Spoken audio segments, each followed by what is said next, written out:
Hello दोस्तों, नमस्कार। हमारे जितने भी ईपीएस 95 पेंशन धारक हैं, आप सबका हमारे नए वीडियो में स्वागत है। दोस्तों, ईपीएस 95 पेंशन धारकों के लिए एक बहुत बड़ी खुशखबरी सामने निकल के आई है, एक बहुत बड़ा अपडेट सामने निकल के आया है। चलिए दोस्तों, पूरी की पूरी जानकारी को मैं आपको बता दूं कि ईपीएस 95 पेंशन धारकों की न्यूनतम पेंशन राशि 7,500 रुपये से बढ़ के मिलने वाली है। बिल्कुल सही सुन रहे हैं सर आप। जितने भी हमारे ईपीएस 95 पेंशन धारक हैं, सबकी पेंशन की राशि, अगर न्यूनतम पेंशन की राशि हम बात करें तो 7,500 प्लस डीए से बढ़ के मिलेगी।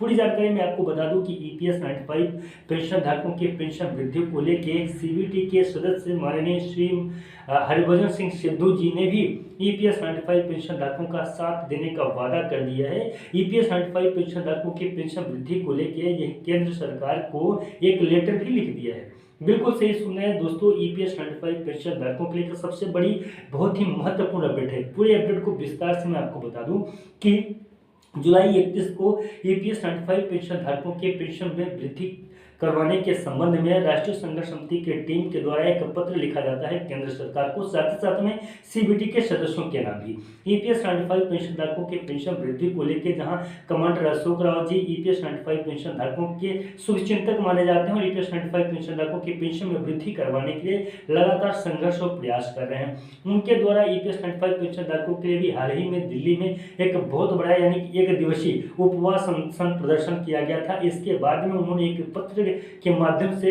केंद्र सरकार को यह संबोधित करते हुए लिखा कि ये हमारा आखिरी अल्टीमेटम होगा और आखिरी बार जो हम लोग यहाँ पे अनशन प्रदर्शन कर रहे हैं ईपीएस 95 पेंशन धारकों की पेंशन में वृद्धि को लेके, ईपीएस 95 पेंशन धारकों की पेंशन वृद्धि को लेके इस अपडेट में समझ लिया जाए, सुन लिया जाए।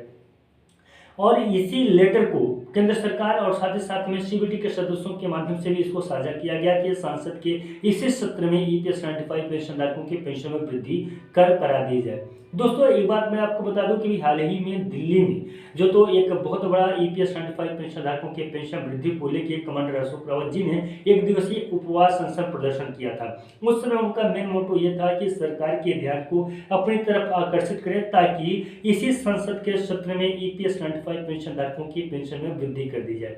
लेकिन उस समय मामला मणिपुर का उठ गया था, जिस वजह से उतने अच्छे से इम्पैक्ट राष्ट्रीय संघर्ष समिति की टीम सरकार के ऊपर बना नहीं पाई और सरकार का ध्यान अपनी ओर आकर्षित नहीं कर पाई। लेकिन इस बार जब ईपीएस 95 पेंशन धारकों की पेंशन वृद्धि को लेकर राष्ट्रीय संघर्ष समिति की टीम ने 1 तारीख से लेकर 15 अगस्त तक यानी कि 1 अगस्त से लेकर 15 अगस्त तक एक बहुत बड़ा आंदोलन और साथ ही साथ में आमरण अनशन हुआ था और बहुत कुछ यह बातें जो तो रखी गई थी जिसके ऊपर मैं वीडियो बना चुका हूं।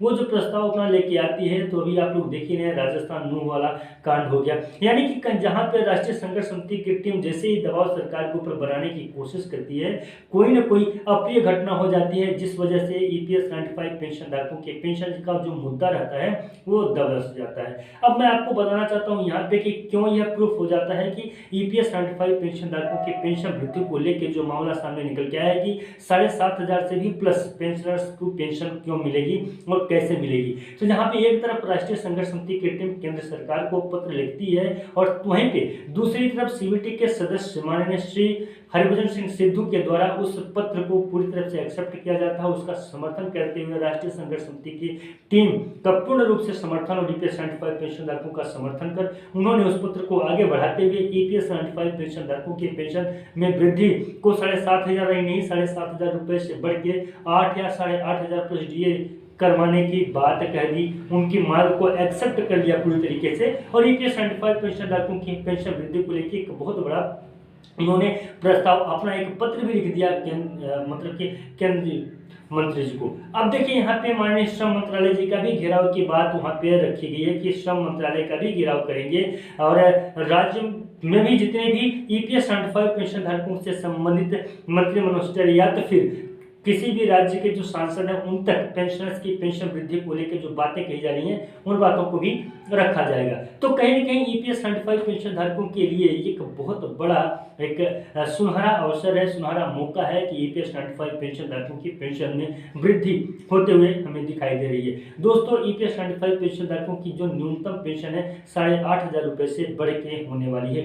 तो दोस्तों, इस वीडियो को ज़्यादा से ज़्यादा लोगों तक पहुँचाएं और चैनल को सब्सक्राइब नहीं किया तो चैनल को सब्सक्राइब करें। मिलते हैं नए वीडियो में और नए अपडेट में, तब तक के लिए नमस्कार, जय हिंद। जय भारत।